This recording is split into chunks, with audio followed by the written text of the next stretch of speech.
বন্ধুরা ভাবুন তো, যদি আপনাকে জিজ্ঞাসা করা হয় কে হবেন ফুটবলের পরবর্তী মেসি বা রোনালদো, আপনার মনে হয়তো অনেকের নামে আসবে। কিন্তু গত সিজনে দুটি নাম ফুটবল বিশ্বকে রীতিমতো নাড়িয়ে দিয়েছে। একজন বার্সেলোনার আশা, যার নাম লামিন ইয়ামাল, অন্যজন পিএসজির নতুন তারকা, যার নাম ডেসিরে দুয়ে। এই দুইজন তরুণ প্রতিভার মাঝে কে হবেন ফুটবলের পরবর্তী গড় বা সর্বকালের সেরা খেলোয়াড়? আজকের এই ভিডিওতে আমরা এই দুই তারকার গল্প, তাদের খেলার ধরন, অর্জন এবং পরিসংখ্যান নিয়ে এমনভাবে আলোচনা করব যে এই ভিডিও শেষ হওয়ার পর আপনি নিজে উত্তরটা খুঁজে পাবেন। তো চলুন এই মহাকাব্যিক লড়াইয়ের গভীরে ডুব দেওয়া যাক। আর ভিডিওটি শুরু করার আগে আমাদের চ্যানেলটিকে সাবস্ক্রাইব করে দিয়ে অবশ্যই ভিডিওটি দেখা শুরু করুন।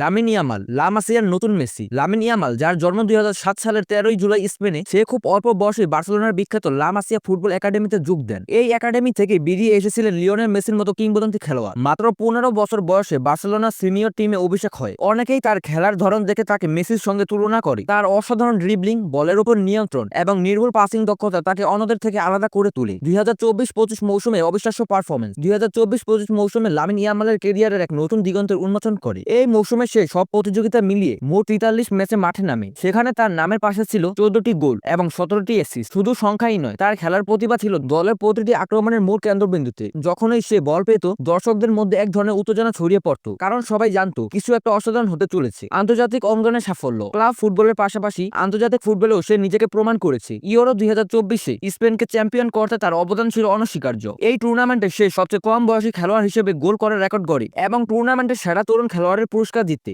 একই বছর সে ফুটবলের দুটি মর্যাদাপূর্ণ ব্যক্তিত্ব পুরস্কার, গোল্ডেন বয় এবং কুপার ট্রফি জিতে নেয়, যা তার প্রতিভার চূড়ান্ত স্বীকৃতি। এই অর্জনগুলো প্রমাণ করে যে সে শুধু একজন প্রতিভাবান খেলোয়াড়ই নয়, বরং একজন সত্যিকারের বিজয়ী।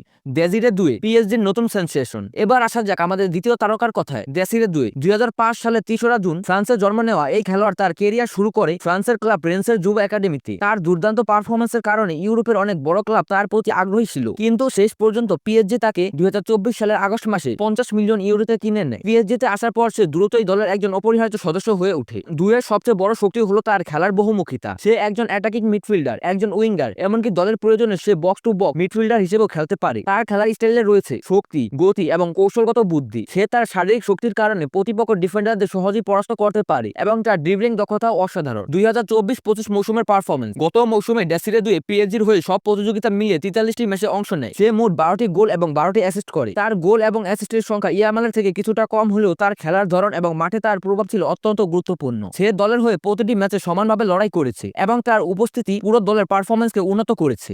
মুখোমুখি তুলনায় কে এগিয়ে? এবার আমরা এই দুই তারকার একটি বিস্তারিত তুলনা করব। 2024-25 মৌসুমের পরিসংখ্যান। লামিন ইয়ামাল 43 ম্যাচে 14 গোল 17 অ্যাসিস্ট। ডেসিরে দুয়ে 43 ম্যাচে 12 গোল 12 অ্যাসিস্ট। পরিসংখ্যানের দিক থেকে ইয়ামাল সামান্য এগিয়ে থাকলেও দুয়ের পারফরমেন্সকে কোনোভাবে হালকাভাবে নেওয়া যাবে না, কারণ পিএসজিতে উসমান দেমবেলের মতো তারকা খেলোয়াড়দের সাথে খেলার কারণে তার গোল এবং অ্যাসিস্টের সংখ্যা প্রভাবিত হতে পারে। অর্জন। Lamine Yamal euro 2024, golden boy, Cooper trophy জিতেছে। ডেসিরে দুয়ে ক্লাব পর্যায়ে দারুণ ধারাবাহিকতা, পিএসজির মতো বড় দলে নিজের জায়গা করে নেওয়া, 2024-25 মৌসুমের চ্যাম্পিয়ন্স লিগ এবং জাতীয় দলের হয়ে অলিম্পিকের গোল্ড মেডেল জয়। অর্জনের দিক থেকে ইয়ামাল এবং ডেসিরে দুয়ে দুইজনের অর্জনই সমান, তবে দুয়ের অর্জনগুলো ক্লাব ফুটবলের প্রতি তার নিষ্ঠা এবং ধারাবাহিকতার প্রমাণ। খেলার ধরন। লামিন ইয়ামাল একজন খাঁটি আক্রমণাত্মক উইঙ্গার। তার খেলার মূল শক্তি হলো তার অসাধারণ ফুটবল বুদ্ধিমত্তা, দ্রুত সিদ্ধান্ত নেওয়ার ক্ষমতা এবং ড্রিবলিং। সে একজন নিখুঁত ফিনিশার এবং গোল করতে ও করাতে পারদর্শী। তার খেলার ধরন অনেকটা লিওনেল মেসির মতোই। ডেসিরে দুয়ে একজন বহুমুখী খেলোয়াড়। তার খেলার স্টাইলে রয়েছে শক্তি, গতি এবং কৌশলগত বিচক্ষণতা। সে মাঠের যে কোনো পজিশনেই খেলতে পারে এবং দলের প্রয়োজনের সাথে নিজেকে মানিয়ে নিতে পারে। তার খেলার ধরন অনেকটাই এমবাপ্পে এবং পগবার মিশ্রণের মতো। চূড়ান্ত বিশ্লেষণ ও উপসংহার। বন্ধুরা, এই দুই তরুণই তাদের প্রজন্মের সেরা প্রতিভা। তাদের দুজনের সামনেই রয়েছে এক উজ্জ্বল ভবিষ্যৎ, কিন্তু গট উপাধি কে পাবে তা নির্ভর করে কিছু গুরুত্বপূর্ণ বিষয়ের উপর,